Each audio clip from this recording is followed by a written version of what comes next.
Hello friends, welcome back to RGM online classes. আজ আমাদের special TET ক্লাসে আমরা আলোচনা করতে চলেছি 2011 সালে সেন্ট্রাল টেটে যে ইংলিশ পেডাগগির কোশ্চেন্সগুলো হয়েছিল সেই কোশ্চেন্সগুলো নিয়ে। তোমরা জানো যে টেট পরীক্ষায় যে 5টা সেকশন থাকে তার মধ্যে প্রত্যেকটা সেকশনে 30 করে কোয়েশ্চেন থাকে। তার মধ্যে 15টা থাকে পেডাগগি এবং 15টা থাকে থিওরিক্যাল কোয়েশ্চেন। ইংলিশের ক্ষেত্রে 15টা পেডাগগি থাকবে এবং 15টা থাকবে কম্প্রিহেনশন টাইপ কোয়েশ্চেন। ঠিক আছে, আমরা এখানে আজকে শুধুমাত্র 15টা পেডাগগি নিয়ে আলোচনা করব, অর্থাৎ কী ধরনের পেডাগগি কোয়েশ্চেন সেখানে এসেছিল সেগুলো নিয়ে আলোচনা করব এবং কম্প্রিহেনশন টেক্সটটা পরের দিন বা অন্য একটা ক্লাসে আমরা কভার করার চেষ্টা করব। ঠিক আছে, দেখো আজকে প্রথম ক্লাসে বা প্রথম প্রশ্নে বলা হয়েছে the spoken skills in language teaching classroom can be developed through, অর্থাৎ শ্রেণীকক্ষে কোনো ভাষার কথা বলার দক্ষতার উন্নতি করা নিম্নলিখিত কিসের মাধ্যমে সম্ভব। অর্থাৎ কোনো একটা ভাষার যখন শিক্ষা দেওয়া হচ্ছে তখন সেই ভাষার শিক্ষা দ্বারা কথা বলার দক্ষতা শিখবে কিভাবে। ঠিক আছে, অপশন নাম্বার এ বলা হয়েছে enabling activities with the focus on conversation skills, অর্থাৎ অ্যাক্টিভিটি বাড়াতে হবে। কোন অ্যাক্টিভিটিগুলো? কনভারসেশন স্কিলের অ্যাক্টিভিটিগুলো বাড়াতে হবে। লিডিং টু কমিউনিকেটিভ কম্পিটেন্স, ঠিক আছে, কমিউনিকেটিভ কম্পিটেন্স বৃদ্ধি করার জন্য বা সেদিকে লক্ষ্য রেখে। নাম্বার বি বলেছে group activities where learners can talk in whichever language they would like to. সেকেন্ডে বলা হয়েছে গ্রুপ অ্যাক্টিভিটি বাড়াতে হবে যেখানে শিক্ষার্থীরা লার্নাররা কথা বলতে পারবে, সেখানে নিজেদের মতো যে কোনো ভাষাতে তারা কথা বলতে চায়। নাম্বার সিতে বলা হয়েছে engaging in small talk as confident aggressive with learners. ঠিক আছে, এঙ্গেজিং ইন স্মল টক মানে তারা অল্প অল্প সময়ের জন্য কথা বলবে, ঠিক আছে, অ্যাগ্রেসিভলি। নাকি number D emotionally connecting with learners, তারা ইমোশনালি কানেক্ট করতে হবে লার্নারদের সাথে। কী হবে সঠিক উত্তর? এই প্রশ্নের সঠিক উত্তর হয়ে যাবে অপশন নাম্বার এ, কারণ শিক্ষাক্ষেত্রে ক্লাসে স্পোকেন ইংলিশ অর্থাৎ ল্যাঙ্গুয়েজে স্পোকেন ইংলিশ বাড়ানোর জন্য কী করতে হবে? Enabling activities with the focus on conversation skills, অর্থাৎ যে কথোপকথনের যে স্কিলটা রয়েছে সেটাকে বাড়াতে হবে এবং সেটার অ্যাক্টিভিটিগুলো বাড়াতে হবে। ঠিক আছে, কোয়েশ্চেন নাম্বার 2। কোয়েশ্চেন নাম্বার 2তে বলা হয়েছে Lalita a teacher of young learners, Lalita একজন ছোটদের দিদিমণি, প্রোভাইডস দেম উইথ অপরচুনিটি, তাদেরকে প্রোভাইড করছে, বাচ্চাদেরকে প্রোভাইড করছে সুযোগ। কিসের সুযোগ? To play with clay, water and sand, যাতে তারা মাটি, জল এবং অন্যান্য মানে বালি দিয়ে খেলতে পারে। এতে করে দিদিমণি কী করলেন? Please them and make them happy, বাচ্চাদেরকে আনন্দ দিলেন এবং তাদেরকে খুশি করার চেষ্টা করলেন। Number B dirty their hands so that they may learn to wash them, তাদের হাত নোংরা করলেন যাতে করে তারা হাত ধোয়ার কৌশলটা বা প্রয়োজনীয়তা শেখে। Number C build fine motor skills specially of the fingers and thumb, অর্থাৎ তারা নিজেদের আঙুল এবং থাম্ব ব্যবহার করার মধ্য দিয়ে যে সমস্ত লার্নিং স্কিলসগুলো রয়েছে বা মোটর স্কিলসগুলো রয়েছে, বিভিন্ন তৈরি করার যে স্কিলস রয়েছে সেগুলো তারা শিখবে। নাকি option number D encourage play with no other objectives. কী হবে সঠিক উত্তর? সঠিক উত্তর হবে option number C build fine motor skills specially fingers and thumb, অর্থাৎ ফিঙ্গার আর থাম ইউজ করার মধ্য দিয়ে হাতের কাজ তারা শিখবে। Option number C is the correct answer.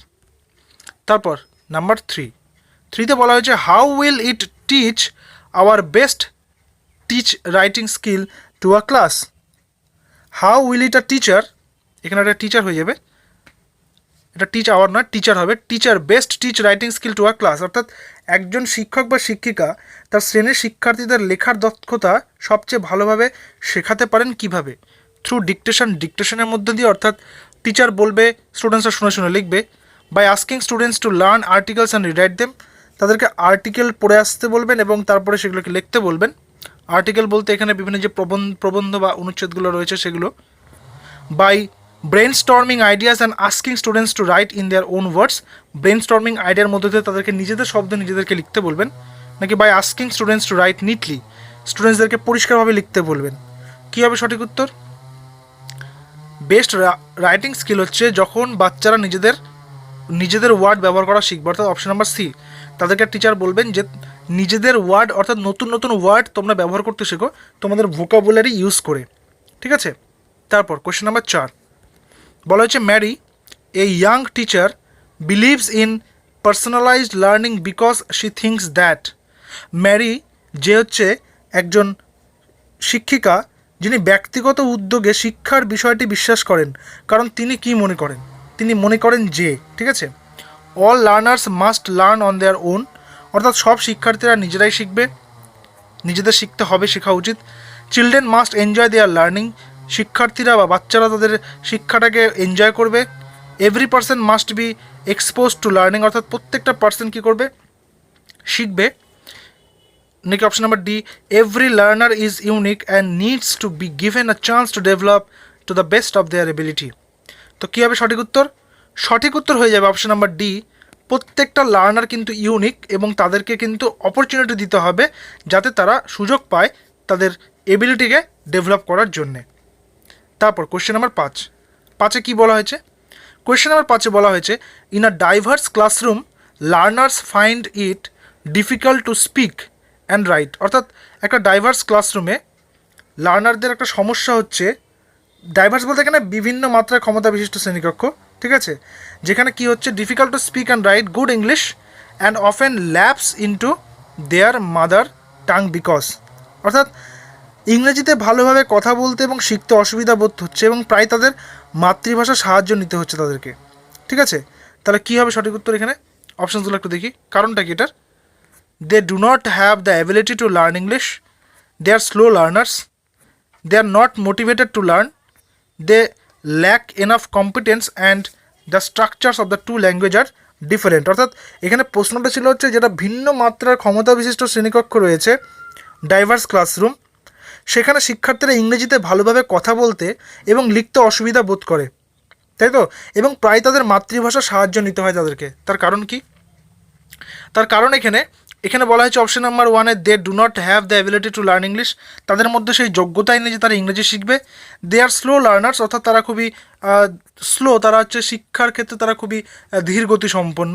They are not motivated to learn, তারা শিক্ষার ক্ষেত্রে সেরকম মোটিভেশন পায়নি।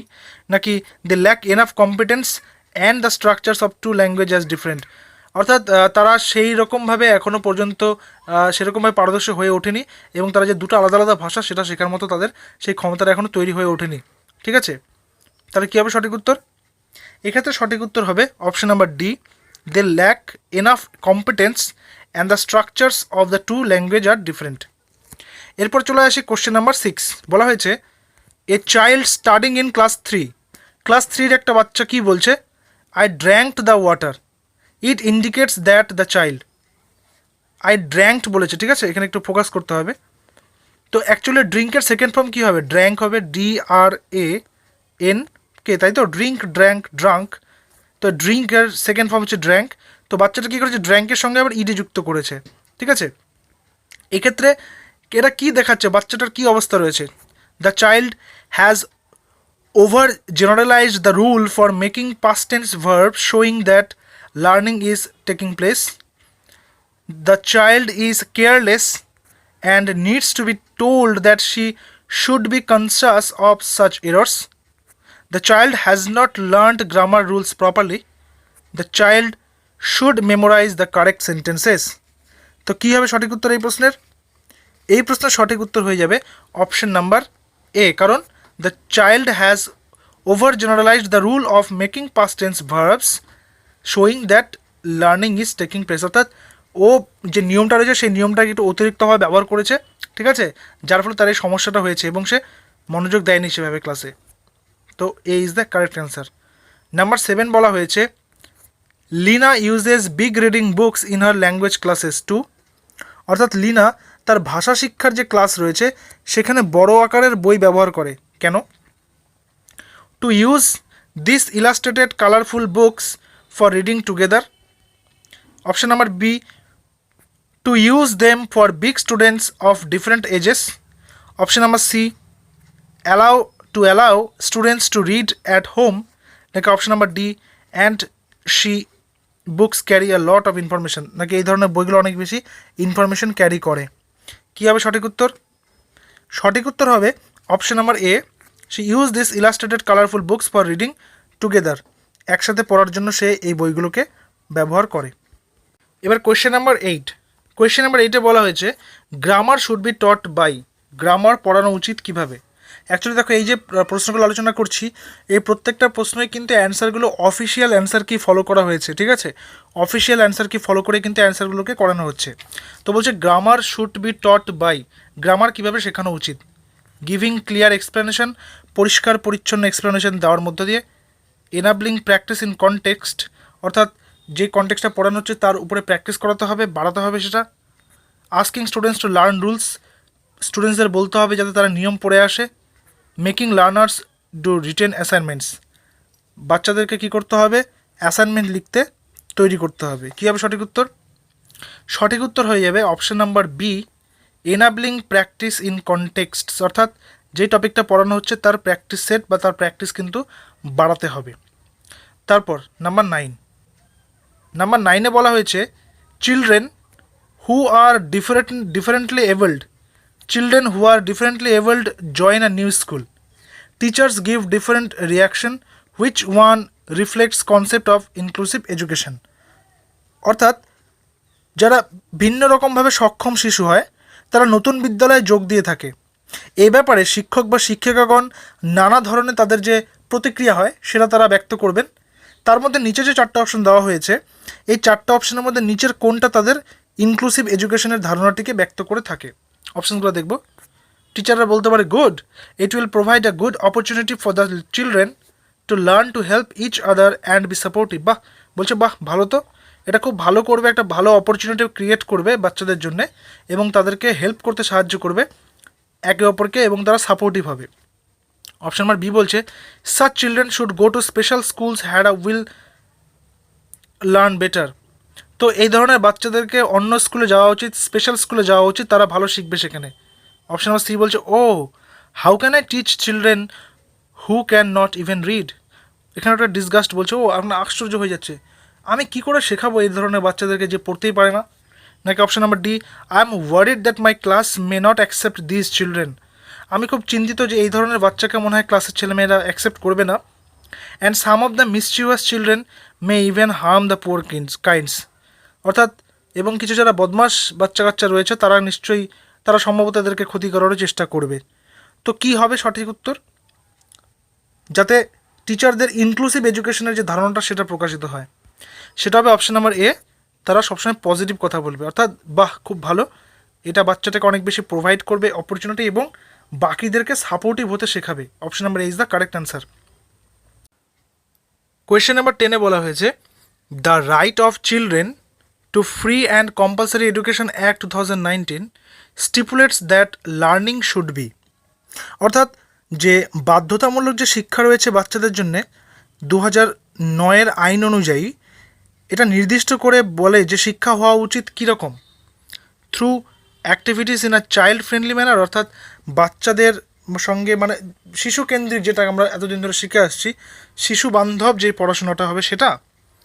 সাপোর্টেড বাই এক্সট্রা কোচিং, অর্থাৎ এক্সট্রা কোচিংয়ের মধ্যে দিয়ে সেটা সাপোর্ট হবে, অর্থাৎ পড়াশোনার পাশাপাশি তাদেরকে এক্সট্রা কোচিং দেওয়া। রেস্ট্রিক্টেড টু কো স্কলাস্টিক সাবজেক্টস, অর্থাৎ বিশেষ বিশেষ ক্ষেত্রে তাদের পড়াশোনাটাকে রেস্ট্রিক্ট করা, বিশেষ বিশেষ সাবজেক্টের ক্ষেত্রে তাদের এডুকেশনটাকে রেস্ট্রিক্ট করা। নাকি carefully monitored by frequent testing, নাকি বিভিন্ন রকমের টেস্টিংয়ের মধ্যে দিয়ে সেটাকে কেয়ারফুলি সেটাকে মনিটর করা। কী হবে সঠিক উত্তর?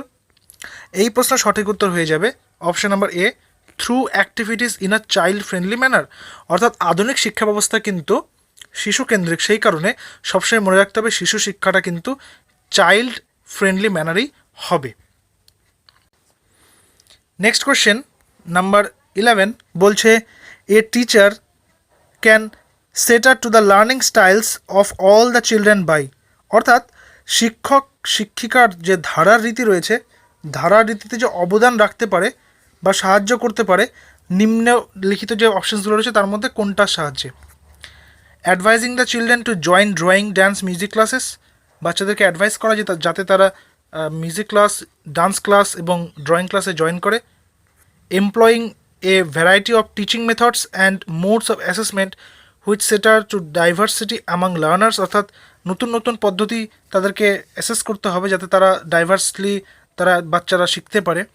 Teaching every lesson thoroughly and revising the lessons, অর্থাৎ প্রত্যেকটা টপিককে থরলি পড়াতে হবে এবং রিভাইজ করতে হবে লেসনগুলোকে। টেস্টিং দ্য চিলড্রেন ফ্রিকোয়েন্টলি, বাচ্চাদেরকে ফ্রিকোয়েন্টলি টেস্ট করতে হবে। কী হবে সঠিক উত্তর? সঠিক উত্তর হয়ে যাবে option number B, employing a variety of teaching methods and modes of assessment which cater to diversity among learners. অর্থাৎ এমনভাবে তাদেরকে করাতে হবে, এমন ভ্যারাইটি তাদেরকে শেখাতে হবে ভ্যারাইটির মধ্যে দিয়ে, যাতে তারা বাচ্চাদের মধ্যে যাতে ডাইভার্সিটি বা যে বহুমুখিতা যে রয়েছে সেটা যাতে তাদের মধ্যে প্রবেশ করতে পারে। নাম্বার 12 বলা হয়েছে, as part of class project a teacher planned a salad fruit celebration day in which all learners needed to participate. অর্থাৎ ক্লাসের একটা প্রজেক্ট হিসেবে একজন টিচার প্ল্যান করলেন যে একটা ফ্রুট স্যালাড সেলিব্রেশন ডে তিনি পালন করবেন স্কুলে।